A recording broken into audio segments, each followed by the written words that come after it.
আসসালামু আলাইকুম। আপনারা লাউ শাক ভাজি কে কে পছন্দ করেন বলেন তো?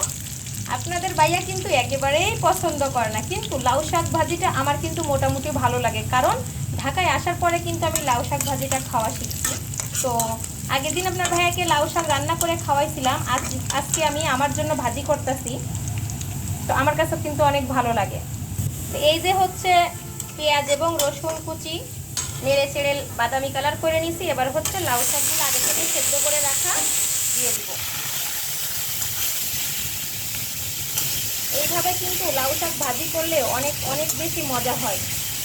আপনারা যারা খান তারা তো সবাই জানেন। দেখেন, শাক ভাজি করছি, মাশাল্লাহ মাশাল্লাহ কত সবুজ। আমার শাক রান্না করলো আলহামদুলিল্লাহ এরকম সবুজ থাকে, ভাজি করলো সব সময়।